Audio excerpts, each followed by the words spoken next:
Bartimeu, um triste cego, um mendigo, ao saber que o Cristo aqui passava, ficou cheio de esperança consigo, porque Jesus a todos curava.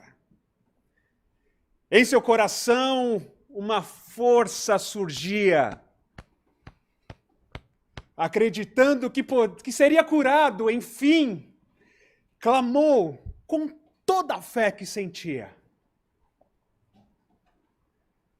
Senhor, Jesus, filho de Davi, tenha misericórdia de mim. Jesus, filho de Davi, tenha misericórdia de mim.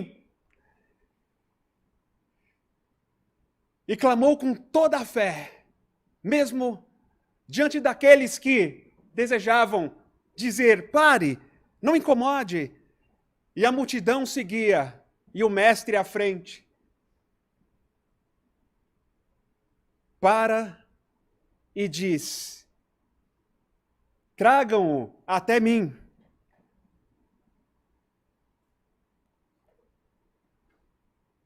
E o mestre pergunta a ele: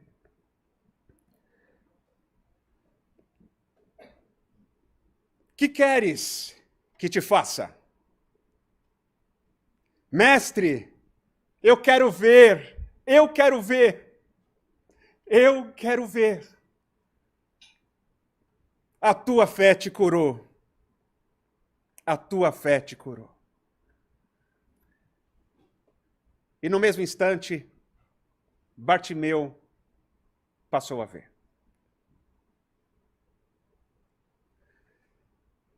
Boa noite, senhoras e senhores, irmãos e irmãs de alma. Gratidão pela grande oportunidade de estar aqui. Gratidão à minha irmã, Isabel Salomão, e a toda a equipe da Casa do Caminho. Saúdo também a todos vocês que estão nos acompanhando pela TV, pelo nosso canal no YouTube. É uma dádiva para mim estar aqui hoje, porque estou certo de que será um encontro com o campo mental de Jesus. Porque o nosso objetivo é esse hoje. Meus irmãos e irmãs, meus amigos, é fazer com que cada um de nós possamos fortalecer a conexão permanente com o campo mental de Jesus. O objetivo do nosso estudo de hoje, do nosso encontro aqui à noite, é fortalecer a nossa ligação permanente com o campo mental de Jesus. E repito pela terceira vez, agora para quem está nos assistindo em casa, o objetivo do nosso encontro de hoje é fortalecer a ligação permanente com o campo mental de Jesus. Porque a ligação, uma vez ou outra, tudo bem. Na hora da prece, na hora que a coisa fica difícil na nossa vida, ou na hora do evangelho, mas uma ligação permanente, nós sabemos o quanto isso é fundamental para nós continuarmos de pé. E mais do que de pé, caminhar na direção da nossa autocura. Como o querido cego Bartimeu nos exemplificou. Quantas teses de doutorado ou mestrado ou livros espíritas o cego Bartimeu leu naquele tempo? Não tinha isso. Mas ele aplicou uma fé. Um tipo de fé que pode nos fazer espíritos novos e renovados a cada situação pelas quais passamos nessa existência.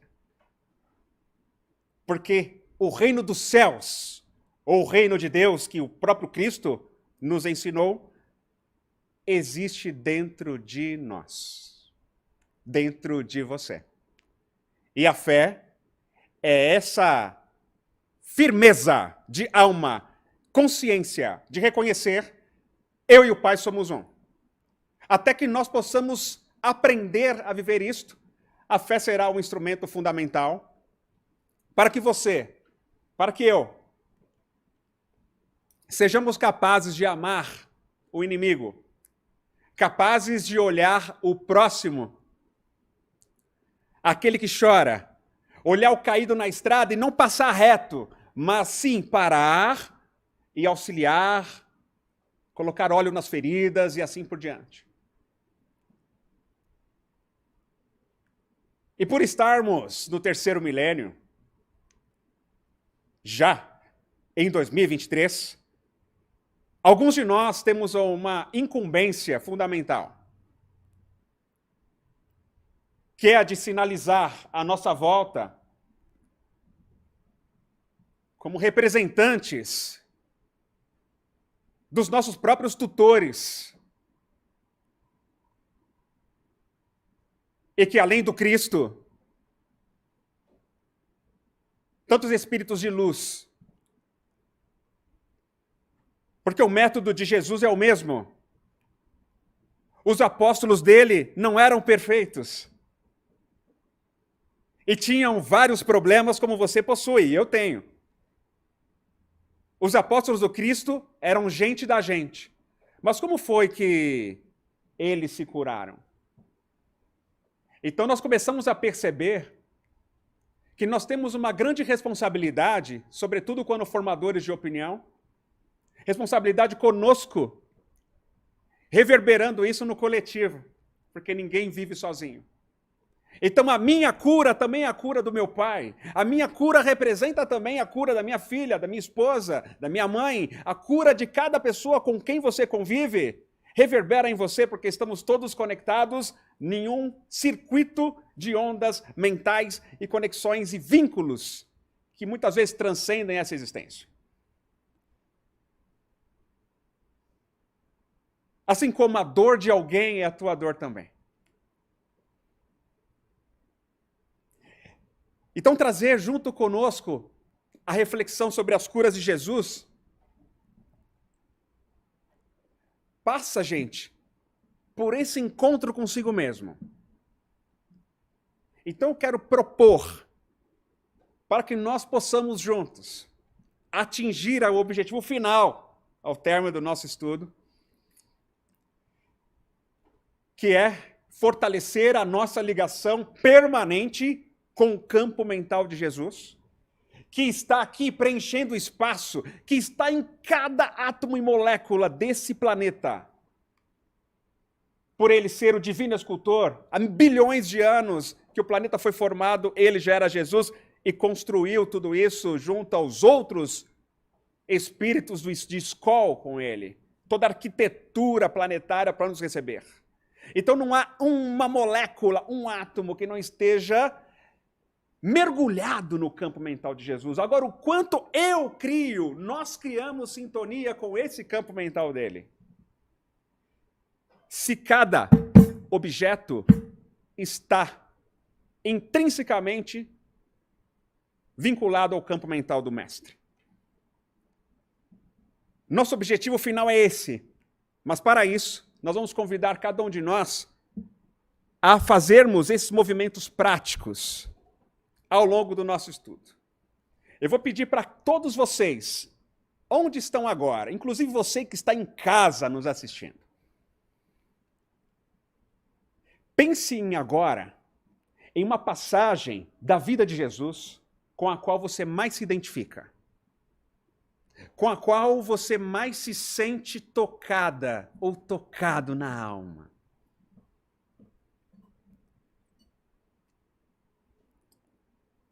E proponho, feche os olhos e visualize essa passagem. Visualize a cena acontecendo. Desta passagem pela qual você mais se emociona ou mais se sente tocada ou tocado. Mais 15 segundos.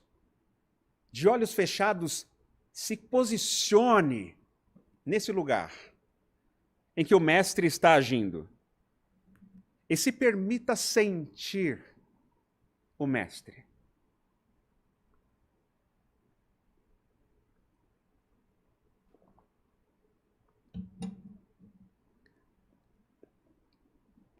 Muito bem, podemos abrir os olhos.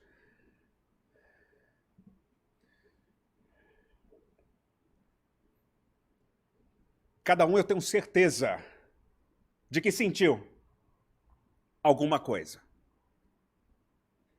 Porque essa informação, ela paira pelo espaço e pelo tempo.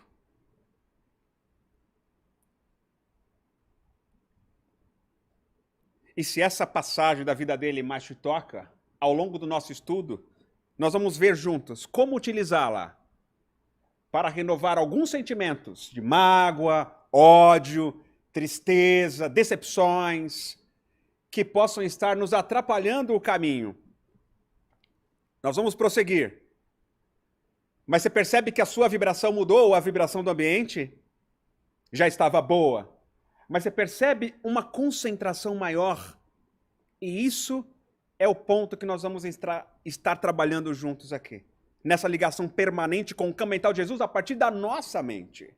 Porque a nossa corrente mental flui pelo cérebro, flui pelos neurônios. E emite ondas eletromagnéticas. Só que existe nessa conexão com o Cristo uma característica muito fundamental, a fim de que nós possamos nos permitir ser agentes ou intermediários da cura de alguém, através das mãos do Mestre. Os tempos são outros, mas as dores da alma são as mesmas. E nós veremos agora. A ciência avançou muito, gente. Trazendo conhecimentos que nós nem imaginávamos há 50 anos atrás. De uma bússola, hoje já temos o celular e toda a tecnologia do GPS para nos orientar. Apenas um exemplo, fora as outras tecnologias. Agora, quando se pensa em Jesus, estabelecendo aqui um contato, que antes de eu dizer que ele curou alguém, é incrível, porque ele sempre dizia, a tua fé te curou, ele estabelecia um contato. O grande foco de Jesus era estabelecer um vínculo afetivo. Essa era a estratégia do Mestre. Um vínculo. Então ele olhava, ele ouvia, ele se permitia sentir. Por mais conhecimento racional que ele tinha, por mais ciência que ele tinha. E ao sentir, ele se sintonizava, como podemos ver na figura, a uma força superior. A esse reino dos céus que existia dentro dele. Mas só dentro dele? Não.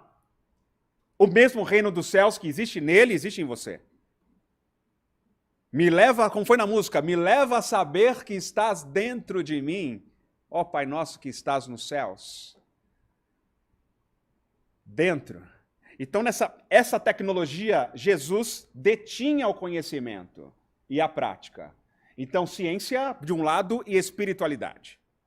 A unir ciência e espiritualidade aqui dentro de nós, nós conseguimos compreender racionalmente, mas experienciar o amor. Esse amor com A maiúsculo, esse amor como seres cósmicos da criação. Porque a cidadania nossa não é apenas brasileira, ou daqui ou daquela cidade. A nossa cidadania é Terra, planeta Terra. A nossa cidadania é sistema solar. A nossa cidadania é cósmica, pode ser que nem tenhamos vindo daqui. A nossa cidadania é cósmica. Somos seres cósmicos. Em uma experiência física de autoeducação chamada reencarnação, que tem uma proposta educativa. Isso o Espiritismo nos explica muito bem. Para nós sabermos para onde ir. Por que tem tantos de nós estamos perdidos sem saber para onde ir? Porque mal conhecemos o quê? O roteiro. Que a doutrina espírita explica certinho para nós. Não como regra, mas como clarão da verdade. Porque ao conhecer a verdade, a gente se liberta, não fica preso nos mesmos probleminhas de sempre. Aí passa uma encarnação, repete o problema. Muda de encarnação, mesmo problema, e vai caindo, até que chega a verdade, ilumina. E tem aqueles que olham a verdade, percebem que a responsabilidade está consigo, de autocura, mas decidem o quê? Ir embora, fugir para dentro da caverna e permanecer na escuridão. Mas aquele que se ilumina, além do conhecimento da verdade, mas ilumina a alma, consegue transcender para uma vivência condizente com o conhecimento que estuda. E a vivência, ela é o instrumento da transformação. Por que vivenciar Jesus, pessoal? Por que vivenciar o Evangelho? Para quê? Para quê? Para que vivenciar, gente? Para transformar. Sem isso não há transformação, não há o quantum de energia, não há a subida desse quantum no perispírito. É por isso que a gente reencarna, para experienciar circunstâncias planejadas pedagogicamente para uma autocura da alma. Porque esse corpo aqui, ó, em breve está fora, o seu corpo em breve está fora da jogada. Vai voltar ao cosmos, vai voltar ao fluido universal. Graças ao trabalho das bactérias de decomposição. No entanto, a alma permanece. E aí sim o fruto da cura. Então, não adianta reclamar do seu pai, da sua mãe, do seu marido, da sua esposa. Não adianta nem se reclamar desse presidente, ou do outro presidente, ou do prefeito, ou do governador. Reclamar no sentido de culpar lá fora a responsabilidade tua de aprendizado. Então você passa a se colocar antenado no seguinte: Senhor, o que queres que eu faça?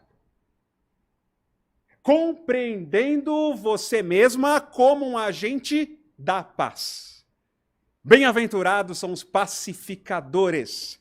Por quê? Porque eles serão chamados filhos de Deus, porque Deus é pacificador. Deus não coloca lenha na fogueira. Deus não aumenta, Deus não propaga fake news.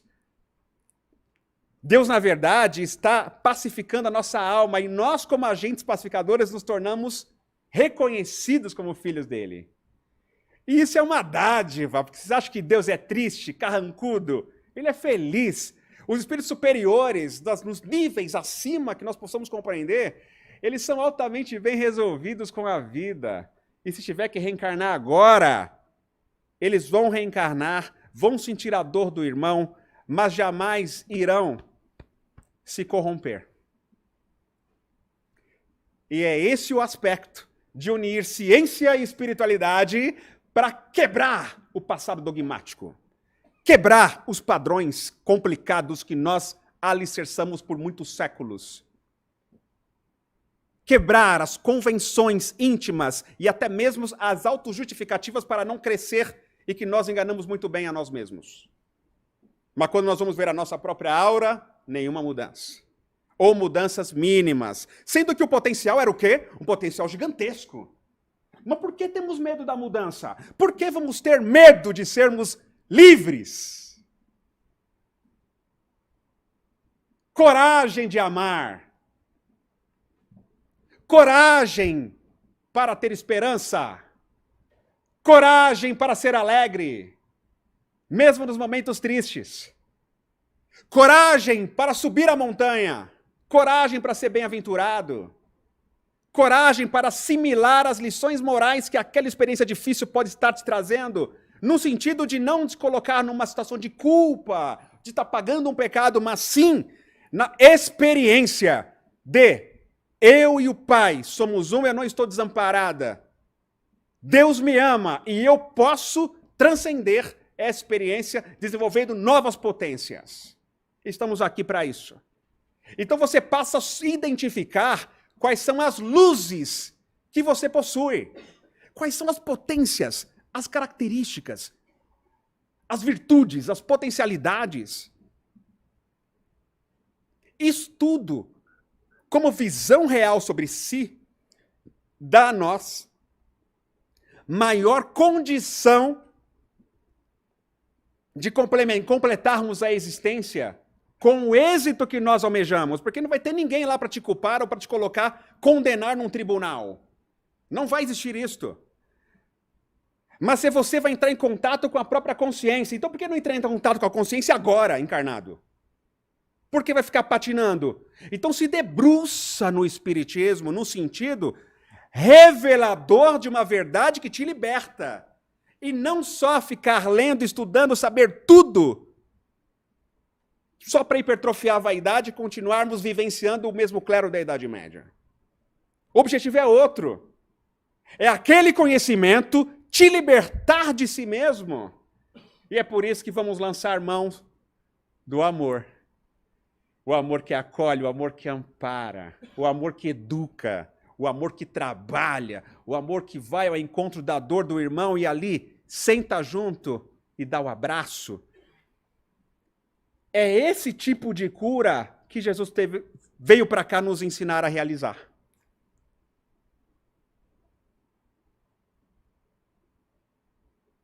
É por isso que você reencarnou bem agora, está encarnado bem na transição planetária, e eu também, estamos.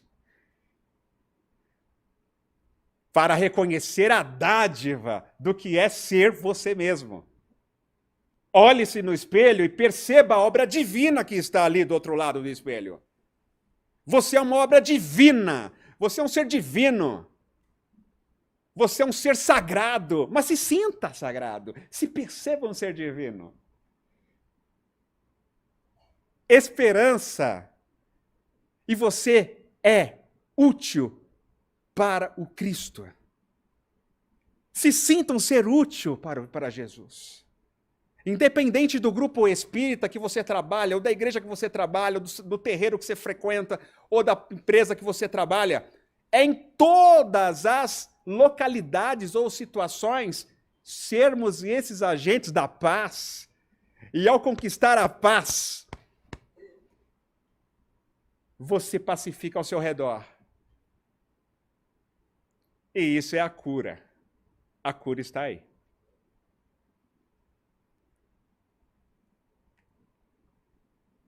Então, nesta imagem, nós vemos a realização do que nós acabamos de dizer aqui. Mas para olhar as curas de Jesus, é importante o quê? Esta reflexão sobre quem eu sou mesmo? Opa, quem eu sou? Eu sei quem eu sou. De fato, quem sou eu? Onde é que eu encontro Deus aqui? Como é que eu acesso Ele? E então Deus apresenta o irmão para você entrar em contato. Uma irmã. Alguém que está em situação de rua. Alguém doente no hospital.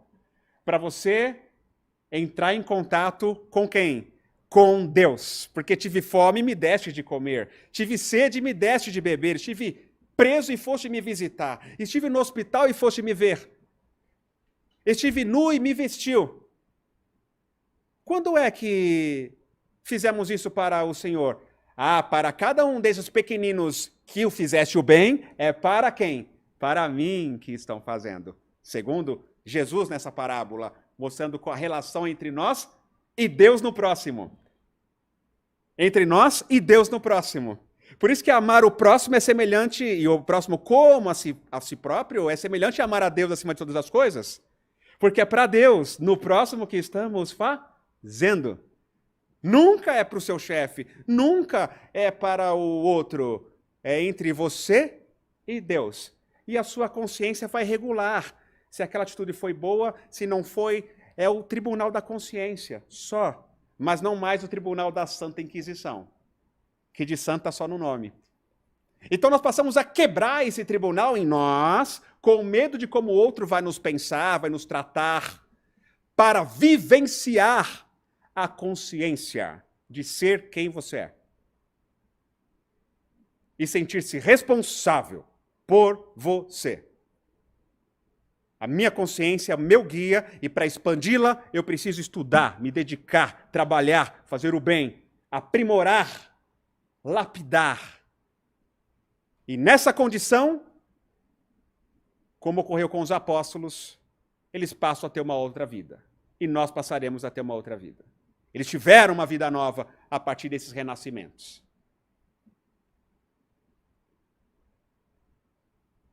Então agora nós vamos pedir mais uma vibração, mais um encontro consigo próprio. eu peço a vocês em casa e aqui no auditório, pensem, meus irmãos e minhas irmãs, num momento extremamente feliz que você vivenciou quando era criança, na infância. Pensa num momento extremamente feliz pelo qual você passou. Pode ser qualquer um. Fecha os olhos e visualiza essa menina ou esse menino, criança, nesta cena que você tem hoje, uma das mais felizes pelas quais você passou.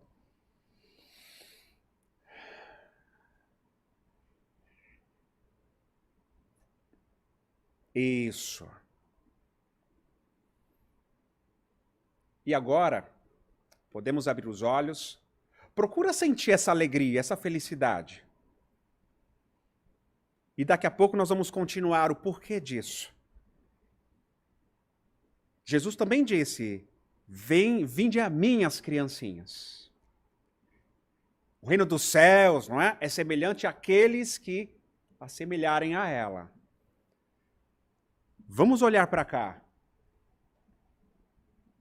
Jairo, desesperado, vai atrás do mestre. Mestre, minha filha está morrendo. Minha filha está morrendo, ela é criança. Ok, vamos lá, Jairo. Eu vou até você, me leve até a sua casa. E Jesus e a multidão seguem para a casa de Jairo. E então, caminhando, de repente, Jesus sente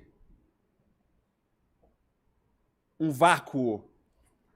Alguém me tocou. Alguém me tocou. E ele diz, alguém me tocou. Os apóstolos dizem, mas mestre, a multidão está nos apertando aqui. Como assim, mestre? Alguém lhe tocou? Sim, alguém me tocou, porque de mim saiu uma energia, saiu uma virtude. E ao olhar para o chão, uma mulher, na suposta escuridão, aparece. E se apresenta dizendo, mestre, eu sofro de hemorragia há 12 anos, já gastei uma fortuna, não tenho mais dinheiro nenhum com tratamentos.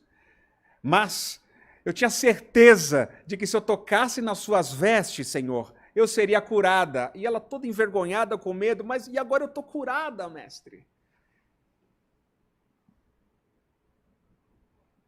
E ele diz, filha, a tua fé te salvou, vá em paz.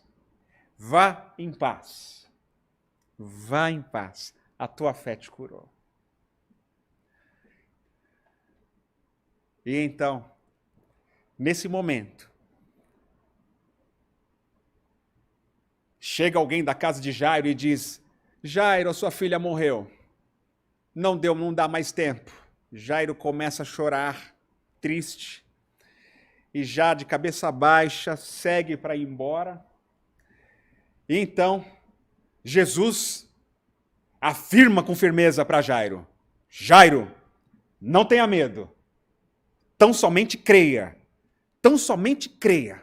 crê, não tenha medo, creia. E nisso, Jesus está pedindo para Jairo manter o campo mental na frequência o quê? Elevada, numa outra frequência. Porque se Jairo parasse de crer, como é que ele seria a ponte, o instrumento para que Jesus pudesse estabelecer o tratamento necessário?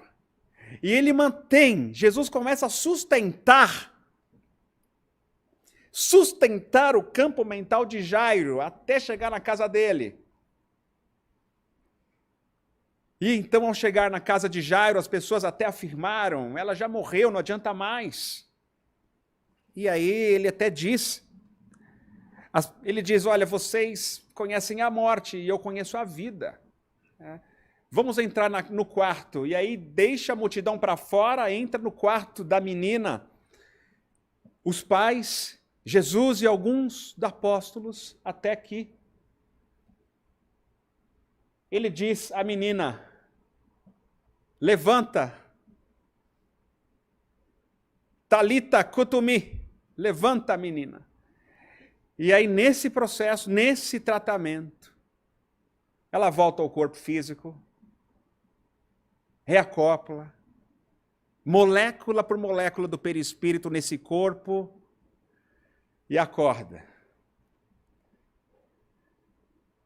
E essa criança abraça os seus pais. Com uma felicidade indizível. Talvez próxima a esta felicidade que talvez vocês tenham sentido ao lembrar do momento feliz da sua infância. O momento feliz que eu me lembrei ao fazer essa vivência antes de vir para cá foi de ganhar uma bicicleta no Natal e explodir de alegria. Com 5 anos de idade, foi uma das alegrias. Mas imagina a alegria de estar volta à vida a partir do Mestre. O que importa é a pureza da alegria da criança, independente do objeto que seja. Mas essa alegria você não pode perder, você não pode deixar da essência, de abandonar sua essência.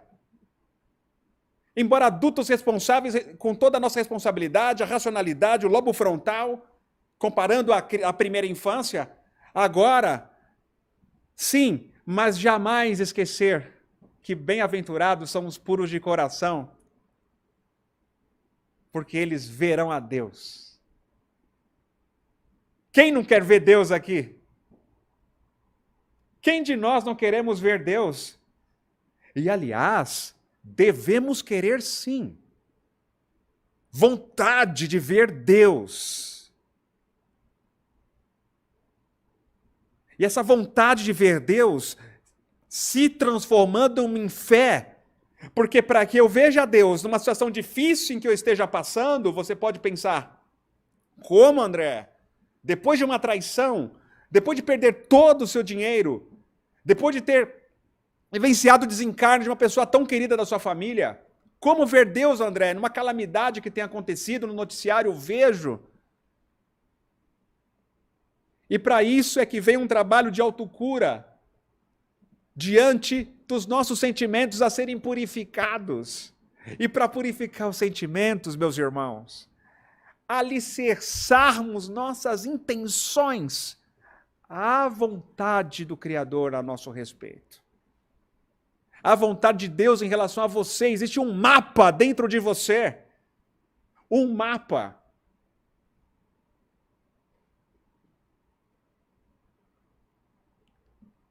E esse mapa é esse desejo, essa vontade específica de Deus em relação a você nesse momento. Porque a tua missão, o teu aprendizado é um, o meu é outro. Você nasceu com o seu corpo, eu nasci com o meu. Não adianta que todos sejamos igual uma boiada. Não dá. Então o processo de purificar sentimentos, ele é um mecanismo de autocura, a fim de que nós tenhamos uma visão ampliada sobre a vida. E muitas vezes você está vendo um grande problema, mas porque se você limpa o para-brisa, você passa a enxergar melhor. Assim como no carro, num dia de chuva. Mas André, está tudo tão difícil, as coisas estão muito ruins. Pois é. Vamos limpar a nossa tela mental? Vamos purificar nossos sentimentos? Porque não é assim que os bons espíritos estão vendo. Nós temos uma impressão, a grande parte, que não aplica o ensinamento do Cristo ou da doutrina espírita para transformar seus sentimentos e purificar seus sentimentos, entre desespero. E vimos isso na pandemia. Quantos de nós, espíritas, perdemos a cabeça? Não conseguimos nos manter de pé? Muitos de nós, espíritas, estamos doentes em termos de depressão, pânico. Mas, poxa, se eu tenho a doutrina do Consolador, ela não está me consolando e não me consolou para passar por isso? O que acontece com a pessoa quando ela não vê isso? Vai embora, não volta para o centro. Termina a pandemia, volta o trabalho normal e as pessoas não voltam. Isso no Brasil todo tem acontecido, porque nós viajamos em palestras e a situação é a mesma. Muitos centros espíritas ainda estão mais vazios. Mas existe aqui o que é a necessidade de compreender que há uma esperança. É essa mesma esperança que o cego Bartimeu sentiu de ser curado.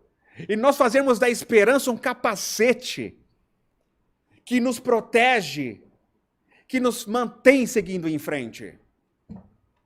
Olha para o seu marido e sinta esperança de você se tornar uma pessoa melhor pela convivência com ele, ao invés de ficar exigindo que ele mude. Olha para o seu filho que possa estar hoje deprimido ou nas drogas. Olhe para ele com esperança, tanto para você quanto para ele. Porque Jesus também mostrou nesse processo de autocura um tratado de esperança. E convido todos para assistir a palestra de amanhã sobre o tema. Mas ele deixou um tratado de esperança para nós. Sem esperança, nós entramos no desespero. Sem esperança, nós perdemos de WO a partida, a encarnação. E quando chegamos do outro lado, não fiz por causa do meu marido, porque meu pai falava assim, minha mãe isso, aquilo. Porque o presidente, ou por causa daquela, não, reencarnei numa situação muito complicada ao redor, morava lá em Juiz de Fora, São Paulo. Peraí, como assim? Você esqueceu?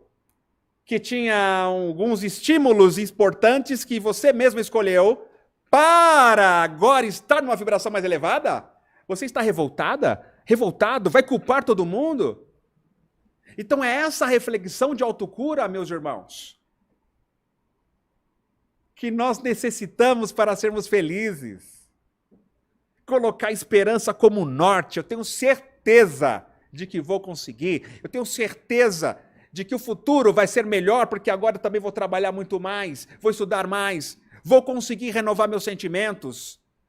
Tenho certeza de que Jesus está no leme e que existe um planejamento divino para a evolução do planeta e que sim, o escândalo vai ser necessário ainda, mas que possamos renovar a cada um segundo as suas obras, como a mim segundo a minha própria obra. Então nós passamos a caminhar com uma lucidez. E diante dessa lucidez nos sentimos responsáveis, corresponsáveis, diante dos nossos irmãos na nossa família humana. E óbvio, a nossa família de animais, plantas, o ecossistema.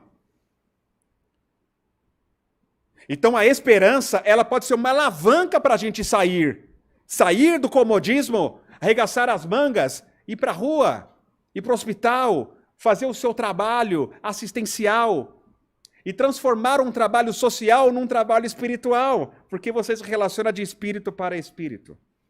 Só existe o espírito. Seja encarnado ou desencarnado, é o espírito. Você transmite vibrações.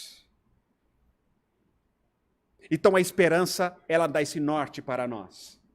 E ainda pensando em saúde mental, que foi muitas das curas de Jesus, o próprio Sermão da Montanha é um tratado de esperança, é cura, é saúde mental. E quando sentimos as bem-aventuranças, o quanto a vibração nossa se transforma, ele teve outros momentos, como aquele em que uma mulher que sofria o julgamento dos fariseus, que eram detentores de um grande conhecimento religioso, posso dizer que éramos detentores de grande conhecimento na época, e então, esta mulher foi utilizada para tentarmos o quê? Prender Jesus. Jogaram ela no chão com as pedras na mão, prontos para atirar, e disseram: mestre, essa mulher foi pega em adultério. A lei nos diz apedrejá-la até a morte. E então, Senhor, qual é o seu veredito? E Jesus permaneceu sentado, escrevendo na areia. Mas os homens insistiram. E então, mestre, o que fazer com essa mulher? Até que Jesus se levanta, respeitosamente, sem julgamento, e diz: aquele dentre vós, quem estiver sem pecado, que lhe atire a primeira pedra. E voltou a se sentar novamente. Silêncio em todo o ambiente. Jesus, detentor de um conhecimento, buscando a cura, restauração mental de todos nós, ele lançou essa frase: Quando os indivíduos entram em contato consigo próprios e olham para si mesmos, eles abandonam as pedras no chão e saem um por um. Olha a cura. Porque o circuito mental era um. O circuito mental era aquele do apedrejamento. Quando Jesus lança a frase, eles acessam o princípio básico da lei, que eu tenho como uma das leis mais importantes, a lei de justiça, amor e caridade. Não é justo eu aplicar a pedra nela se eu também tenho desvios morais. Não é justo, portanto, não consigo atirar mais. Olha só, não conseguiram atirar mais.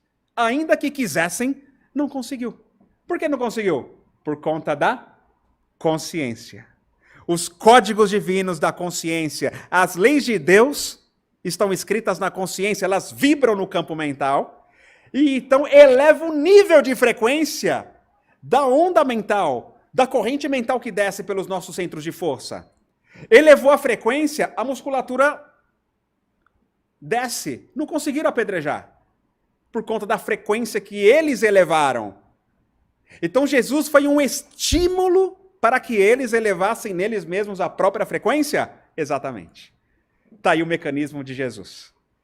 Dar um estímulo exato, preciso, para o outro, que é centelha divina, que tem o reino de Deus dentro de si, reverberar na mesma frequência elevada. E aí ocorre a transformação interna. Então, nesse mecanismo lindo, nós vemos a cura, o processo de saúde mental acontecendo ali.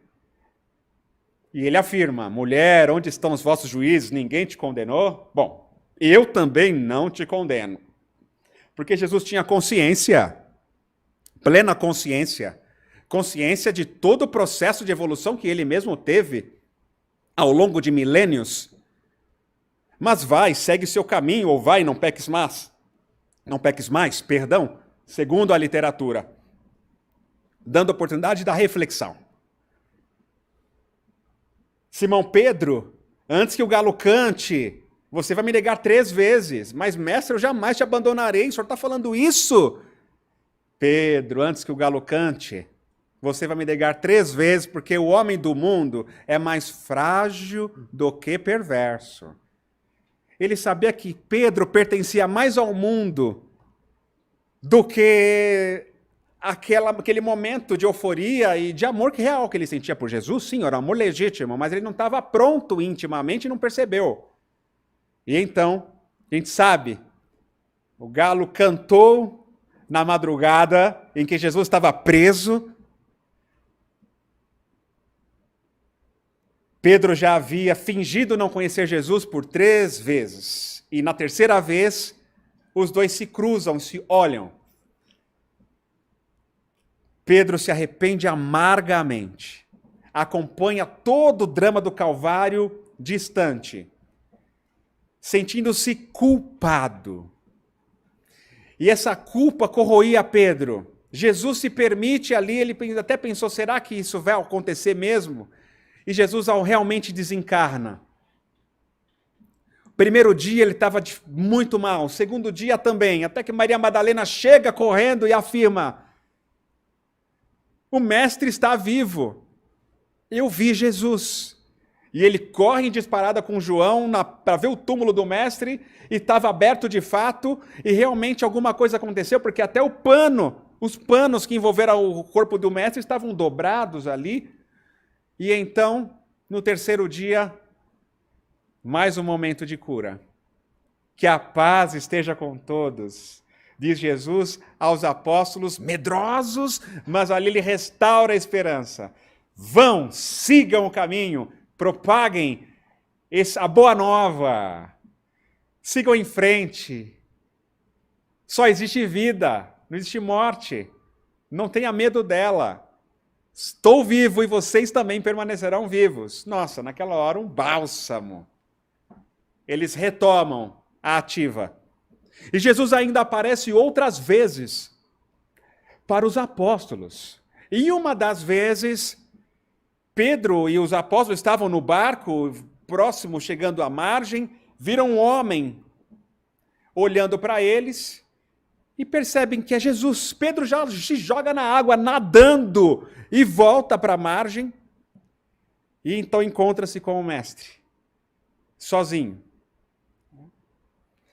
E aí, nesse momento, é que Jesus diz a Pedro: Simão Pedro, filho de Jonas, tu me amas?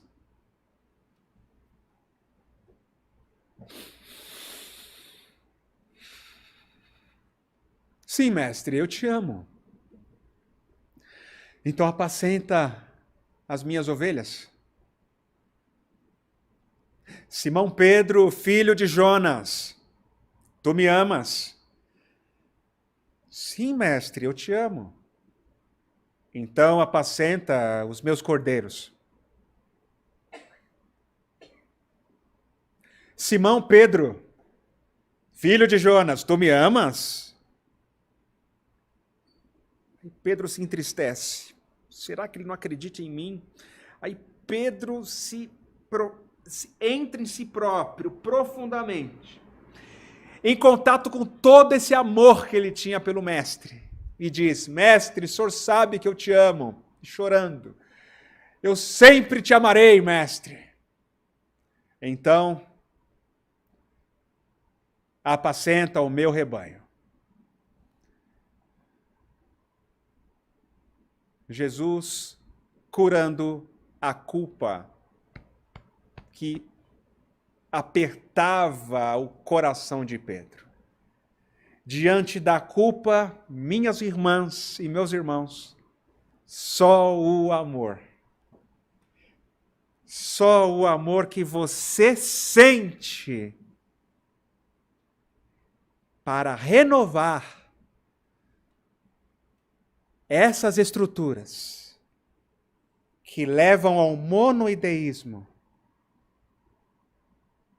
e que estabelece o entorpecimento do fluxo natural das vibrações nos centros de força e levam ao adoecimento.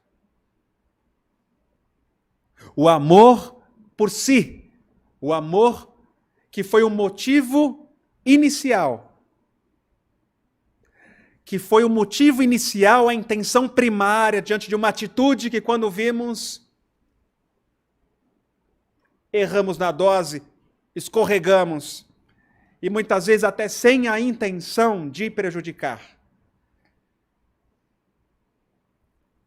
Esse amor no sentido de eu mereço viver. O amor na frequência de eu sou digna, eu sou digno de muito amor, apesar de eu sentir que eu não mereço. Porque Deus nos ama, mesmo que nós achemos que não somos dignos desse amor.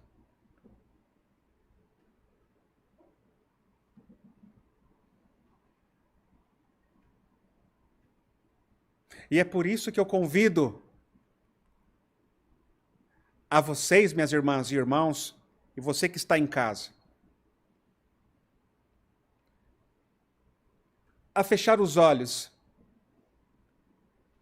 olhando para si próprio e afirmar com convicção para si mesmo o comando: eu sou filho de Deus. Eu sou filha de Deus vivo. Portanto, eu sou digna de muito amor.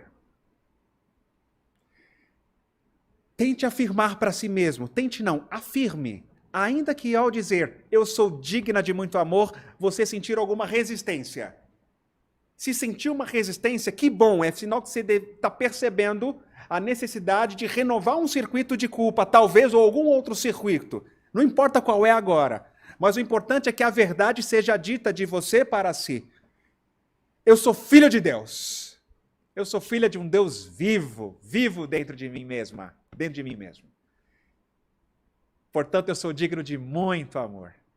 Eu sou digno de muito amor. Podemos abrir os olhos. Eu sou digno de muito amor. E quanto mais você admitir, quanto mais nós admitirmos que, de fato, somos dignos de muito amor, eu sou digno de muito amor, nós poderemos ter a chance de escolher uma vida nova nesta vida. Nesta mesma vida. A cada dia, restaurando as próprias forças que o próprio autoaniquilamento íntimo possa ter causado. E sobre sentir-se digno de muito amor, não podemos esquecer dela. Maria de Madalena. Uma das curas de Jesus que para mim são uma das mais poderosas. Talvez eu me identifique com cada uma delas, porque é como se fossem as mesmas dores. Em ressonância. Maria Madalena, ela ouviu Jesus falar e ela falou: que amor é esse que preencheu a minha alma? Eu que tenho sede do verdadeiro amor, agora eu me sinto preenchida. E ela volta depois disso para a opressão, a íntima, a angústia, a tristeza. Até que ela decide ir até a casa de Pedro em Cafarnaum, sabendo que Jesus estava lá, e conversa com o mestre. Mestre, eu ouvi a vossa palavra consoladora e venho ao vosso encontro.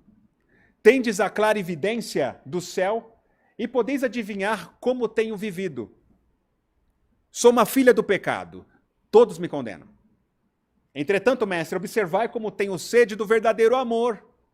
Minha existência, como todos os prazeres, tem sido estéril e amargurada.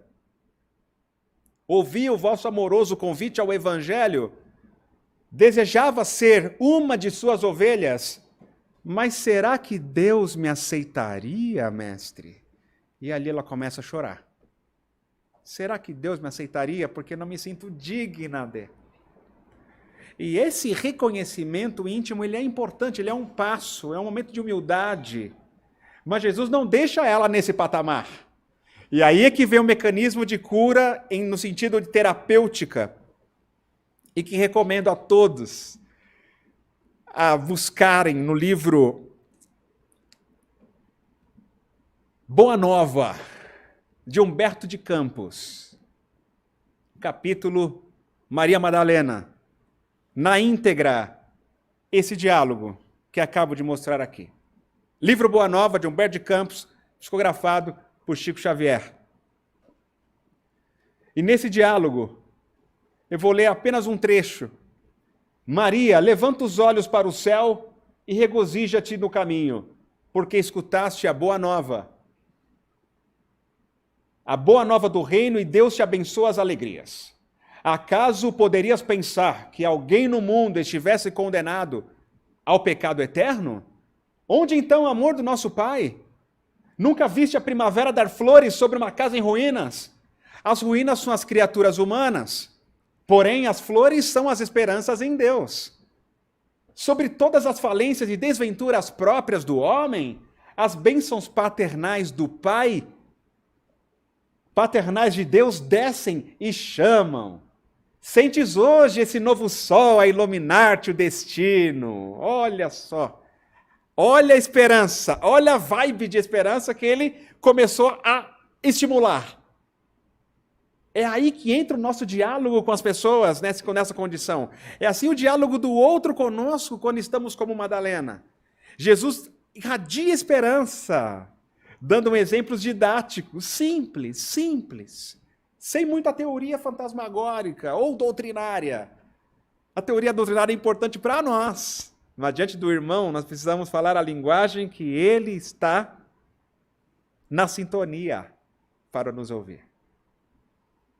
E olha que lindo esse processo terapêutico. Ele diz: caminha agora, Madalena, sob a sua luz, porque o amor cobre a multidão dos pecados. No entanto, Senhor, tenho amado e tenho sede de amor. E chora novamente. Sim, tua sede é real. O mundo viciou todas as fontes de redenção. E é imprescindível. Compreenda que em suas sendas a virtude tem de marchar por uma porta muito estreita. Geralmente o homem deseja ser bom como os outros, ou honesto como os demais, esquecendo que o caminho onde todos passam é de fácil acesso e de marcha sem edificações. E realmente nós vemos isso nos dias de hoje. O caminho é de fácil acesso. Nós vemos coisas milagrosas para você mudar de vida, etc. E cadê? E sem edificações, sem construções. Que obra? Que obra vai fundamentar?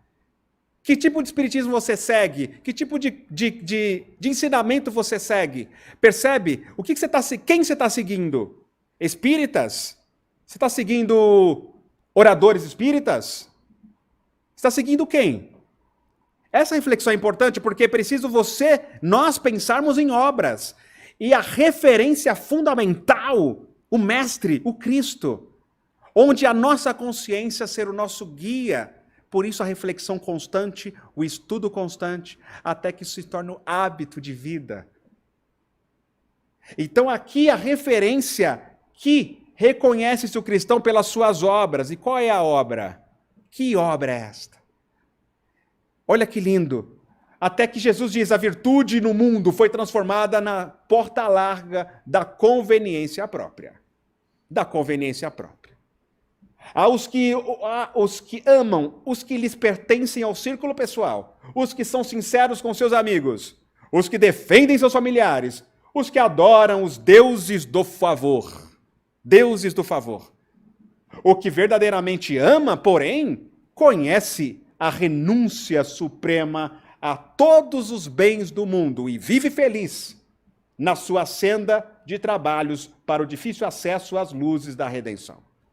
E essa renúncia suprema a todos os bens do mundo não é você largar suas coisas, não é você deixar de pagar suas contas, parar de ter dinheiro ou viver uma vida de pobreza no sentido de na miséria. Nós vamos nos tornar uma carga para a sociedade, não é isso. Francisco de Assis fez um voto de pobreza naquela época porque era a missão dele fazer aquilo como contraponto das cruzadas, no sentido clerical que a Igreja Católica tinha naquela época.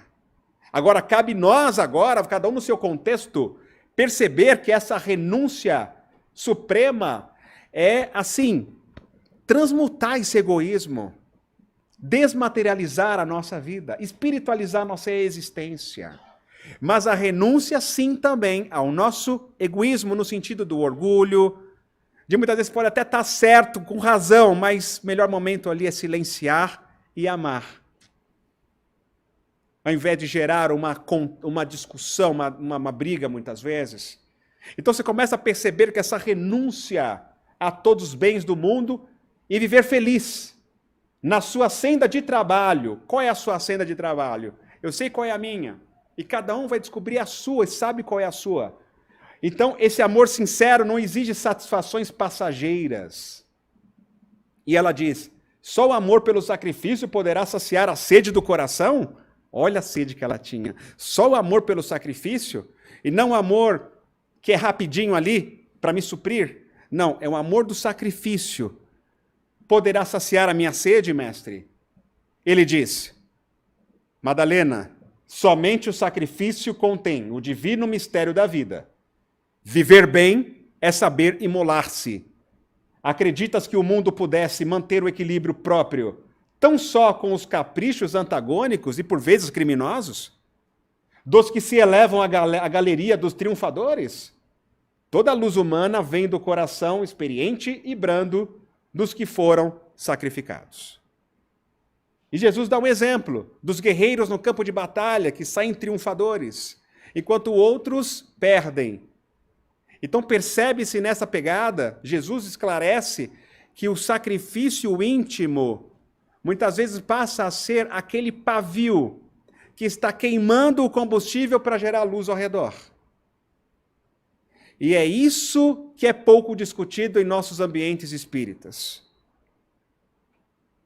Quando se fala em sacrifício, é uma palavra pesada. Não entendemos muito bem o que ele está dizendo. Mas o quanto você é capaz de fazer o bem além do seu dever, aí que entra o negócio do sacrifício. Fazer o seu bem a vivenciar o amor em ação, além do horário do trabalho no centro espírita. Além do horário. Além, você está ali, qual é o passo que você vai, mais um passo para dar? Se alguém lhe dá de uma face, você dá outra, ou vai dar a mesma face? Então o sacrifício é você dar uma outra vibração naquela pegada. Se alguém te pede andar 1000 milhas, anda mais 2000. É esse tipo de sacrifício. Poxa, mas estou sendo humilhado, etc., mas ainda vou permanecer nisso? Então, o que você vai oferecer de amor nessa circunstância? Qual é o bem além desse dever moral que lhe cabe? Muitas vezes nós simplesmente calculamos apenas o tempo, a disponibilidade. Mas esse sacrifício que ele diz, aí eu concluo, para exemplificar a vida de Madalena. Ela entendeu o que era para ser feito e passou a se dedicar aos leprosos. E todas as tardes ela falava do evangelho para eles. Ela teve que passar por muitos testemunhos íntimos para renunciar os desvios, as tentações, mas ela se manteve firme. É esse sacrifício que eu estou querendo dizer. Manter-se firme no seu propósito de transformação e de elevação moral, de elevação vibracional. Manter-se com disciplina, com constância.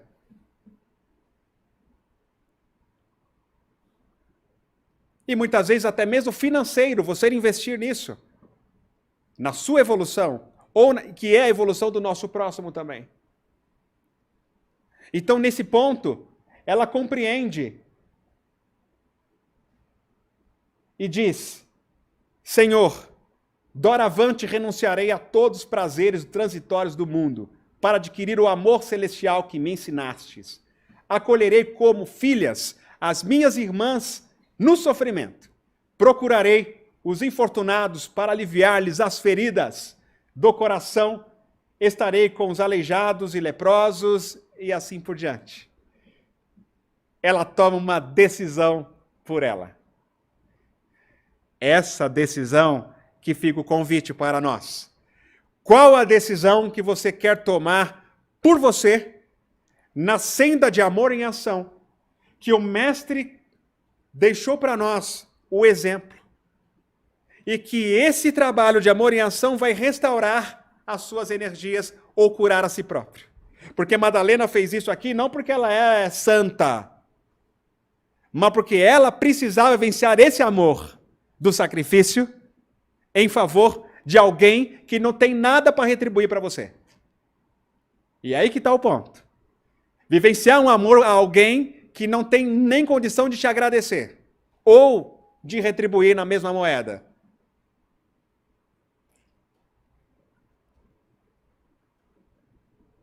Então essa decisão é muito íntima e pessoal.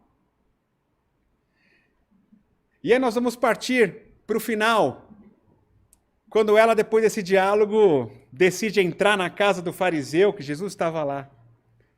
Se joga nos pés de Jesus, começa a lavar os pés dele com uma água perfumada. As lágrimas desciam de gratidão, de reverência. Esse tipo de reverência é algo tão forte, é uma humildade tão forte, que o Chico Xavier tinha muito isso. Ele dizia, Nosso Senhor Jesus Cristo. Na fala do Chico, ele trazia Jesus como Nosso Senhor Jesus Cristo. Ele sentia aquele como um Senhor. Então ali, quando ela se debruça nos pés de Jesus, ela reverencia a grandeza dele na vida dela, que a levou à decisão. Mas os fariseus, olhando, já pensa, se esse Jesus fosse profeta, realmente saberia que essa mulher era uma pecadora. Só pensou isso. E Jesus escutou e conta uma parábola e esclarece ao fariseu que a lei do Criador é misericórdia, que na verdade é o momento de recomeçar a vida. Agora os pecados dela são perdoados porque ela decidiu recomeçar, ela teve uma fé e decidiu recomeçar. E você está aqui não me ofereceu nada, ela lavou meus pés com as lágrimas dela, enxugou com os cabelos. Então, na balança aí, onde o perdão está maior? E esse perdão é do próprio ser com a própria consciência, porque ela estava nítida na consciência, mas o fariseu não. O fariseu não estava ainda consciente dele, embora estava se enganando. Então, esse mecanismo de saúde mental que Jesus nos apresenta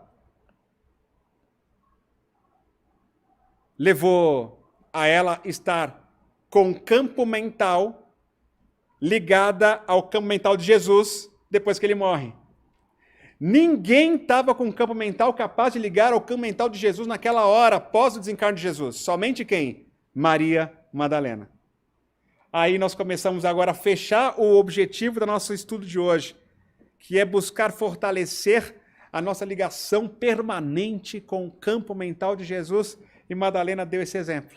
Porque ele encontrou nela a condição vibratória para aparecer e dizer: olha, Madalena, eu estou vivo, avisa todo mundo, não me toques, porque eu não voltei ao meu pai, mas vai e diga a todos que eu estou vivo. Eu estou vivo. Alegria, esperança. E essa dose de alegria e esperança,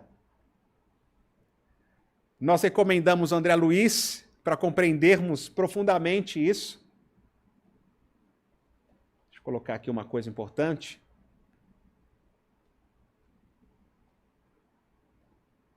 Vocês estão vendo que nós temos um conteúdo, acho que para uns 4 eventos, né? O que eu quero trazer é que quando nós estamos com a nossa vontade acionada,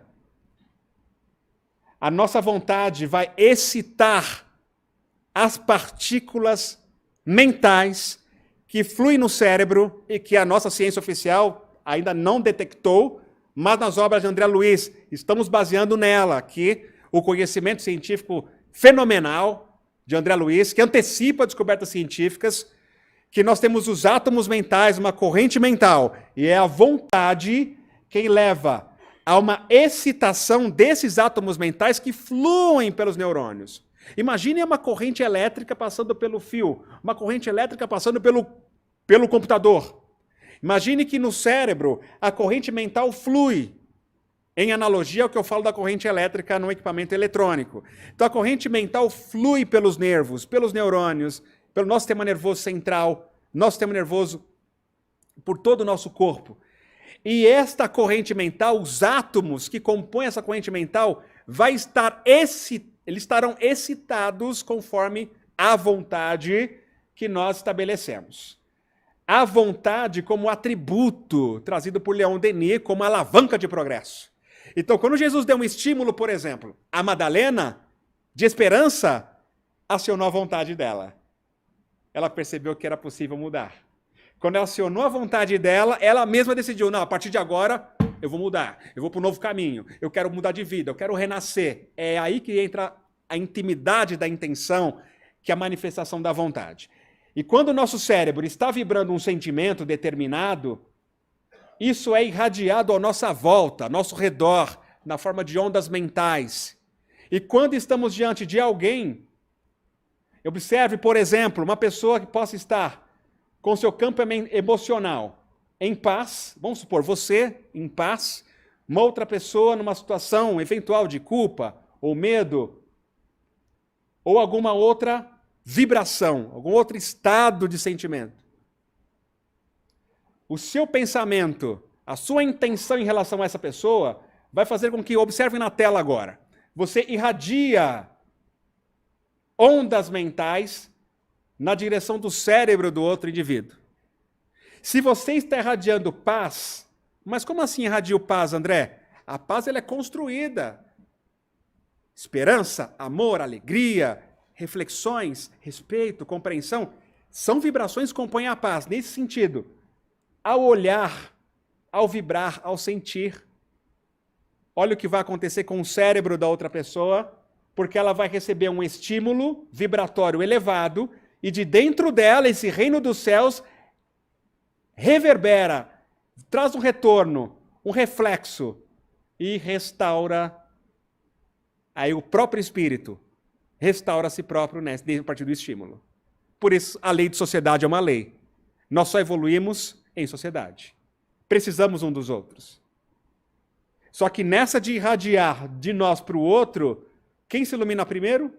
Nós. Por isso que fora desta caridade, fora do amor em ação, não há salvação mesmo.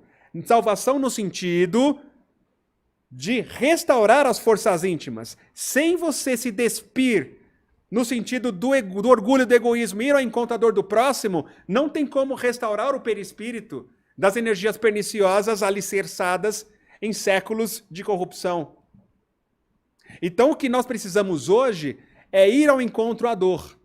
E por isso o Dr. Bezerra de Menezes, em 2010, me disse: André, vai ao encontro à dor. Eu estava numa situação muito difícil comigo mesmo. Sabendo tudo de doutrina espírita, me sentindo o doutor do espiritismo, porém, conhecimento não condizia com o que eu sentia. Não tinha coerência o conhecimento com aquilo que eu sentia e com o meu comportamento. Então entra em conflito existencial. Para que eu sei tudo isso se eu estou nesse estado emocional? Se não tolero essa situação? E aí ele vem e me diz: vai ao encontro da dor. Vai ao encontro da dor do irmão. Foi quando eu entendi que no meu caso eu precisava ir para a rua. Em São Paulo hoje são mais de 48 mil pessoas em situação de rua. E ali eu me encontrei. O meu espaço de autocura. No evangelho com as crianças, no contato com adolescentes de 14, 15 anos, dependentes químicos. Ali era o meu hospital. E diante de muitas coisas que eu experienciei durante esses anos, eu pude entender que eu não ia mudar a vida de ninguém, que eu não ia salvar a vida de ninguém ali. Mas que no encontro do meu cardíaco com o cardíaco do outro, Deus se manifestava e curava ambos. Depois vieram refugiados, depois de abrir a paz e amor em ação. E então, eu termino o tema As Curas de Jesus com a cura que Jesus promoveu em mim. Não tenho moral nenhuma, digamos que consciencial, para talvez falar de Jesus, talvez o amor por ele sim. Mas na prática, meus irmãos, a cura que ele estabeleceu em mim foi profunda, mas bem aproveitada quando eu fui entrar em contato com a dor do irmão.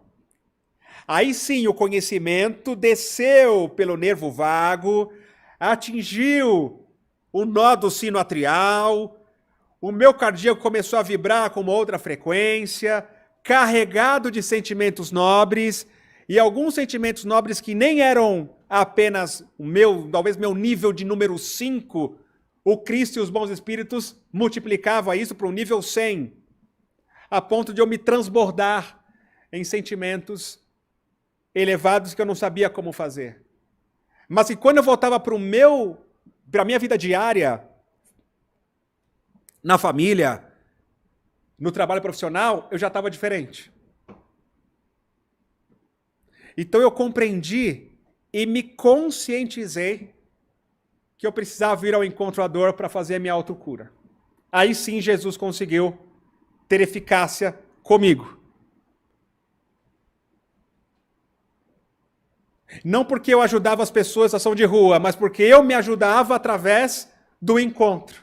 Porque entregar uma marmitex ou um sanduíche, o iFood faz, qualquer um pode entregar. Agora, conectar uma alma humana com outra alma humana que está ali, suja, e em uma situação de vulnerabilidade extrema, e ocorre um abraço, e sem medo de pegar uma doença, eu acho que esses foram desafios importantes que me fizeram transitar de doutor da lei para um ser humano.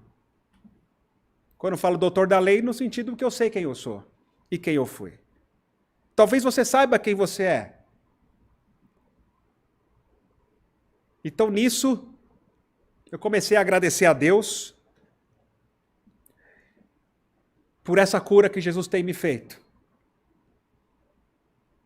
E agora a maior alegria é poder convidar tantas pessoas para, em várias cidades do Brasil ou do exterior, também ir ao encontro da dor. Seja pelo seu grupo espírita, ou seja você organizar na sua família, uma vez por mês ou um dia por semana, de levar 10 lanches para quem está passando fome na rua, porque não é o lanche que vai curar a pessoa, e nem a você. Mas o lanche é um pretexto para você entrar em contato, para que Jesus se manifeste, os bons espíritos ali, no sentido de, oi, tudo bem? Eu sou o André. Quem é você? E a pessoa conta a história dela, eu conto a minha história. Somos irmãos. E é onde Jesus nos intui para uma palavra ou então para o silêncio. Porque eu muito aprendo também com o que aquilo outro ensina. Então, meus irmãos, eu encerro, e vou colocar o meu slide preferido. Isso aqui é para deixar um pouco de gosto de, no futuro estaremos juntos de novo para mais temas. Que é quando Jesus diz, amai-vos uns aos outros, como eu vos tenho amado.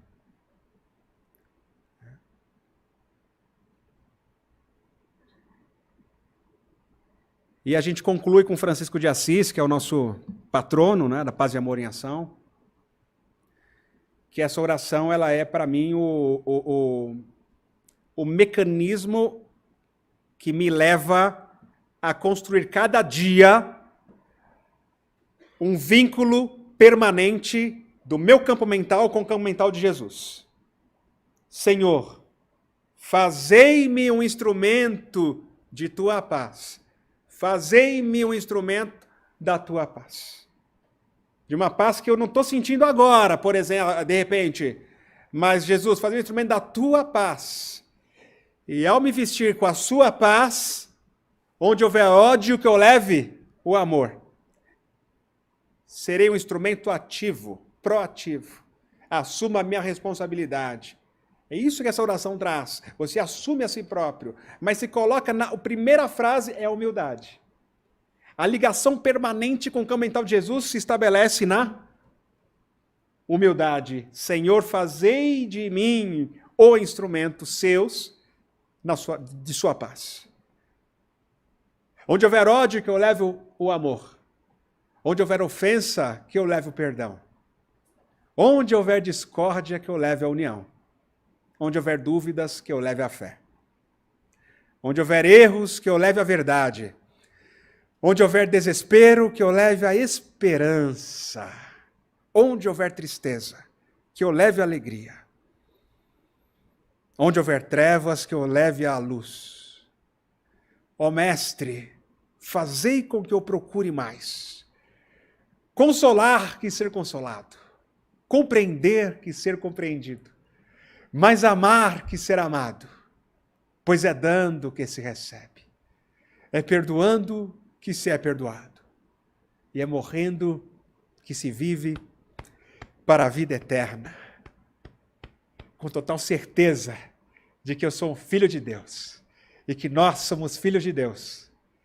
E que o planeta Terra é e será um mundo regenerador. E nós conseguiremos afirmar um dia, em breve, eu venci o mundo. Como Jesus disse para nós, tem de bom ânimo, porque eu venci o mundo. Que o bom ânimo, que a esperança, que a certeza, que tudo já deu certo, que tudo se constrói e que você já está plena e com todas as ferramentas para construir essa felicidade a partir da dignidade de ser muito amado, de ser digno de muito amor, que o Mestre acompanhe cada um de nós nessa jornada redentora.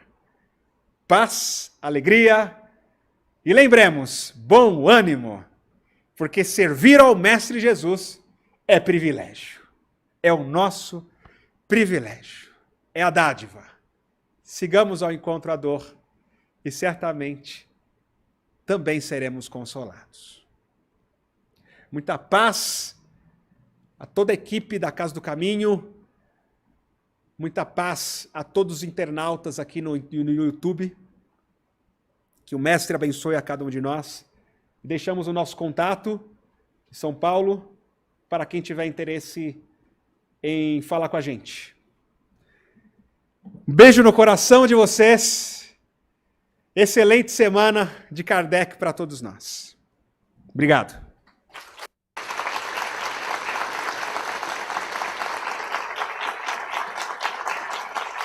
Viva Kardec! Viva Kardec! Viva Jesus, nosso Mestre! De amor e de paz.